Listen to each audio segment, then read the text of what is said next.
Hi there. It's time for a bit more classical conditioning.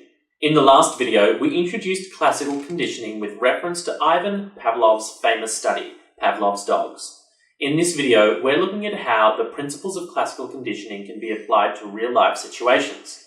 Before we start, if you feel like you need a bit of a recap of the terminology of classical conditioning, feel free to take a step back to the previous video.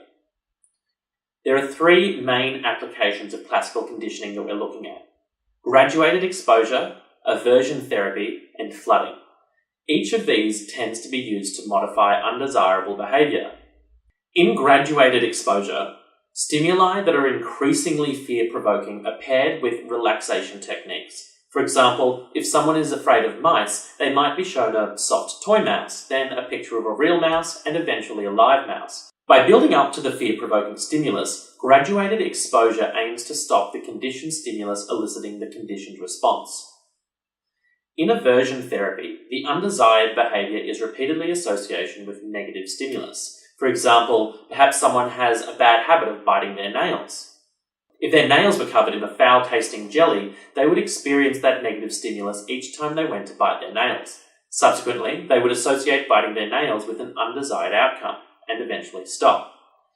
And in flooding, an individual is exposed to extreme levels of phobic stimulus at once. During the process, the individual works with a professional in order to relax. This tends to occur until extinction of the conditioned response. In theory, the relaxation techniques are supposed to then be associated with the previously phobic stimulus. However, flooding has the potential to backfire. So let's have a look at an exam question. This one is from the 2013 BCAR exam. Using the language of classical conditioning, explain how flooding could be used in this scenario to assist Devika with overcoming her fear of dogs. Here, we are given the case study in which Devika is fearful of dogs.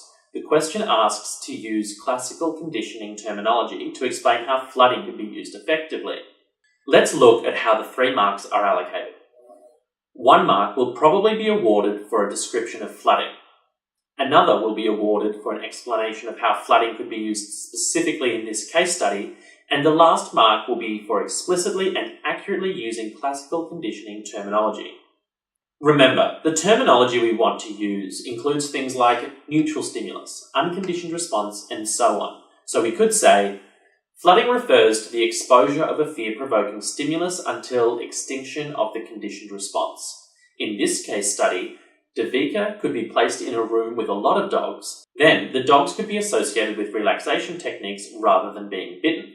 As a result, Devika's fear of the dogs will likely be extinguished.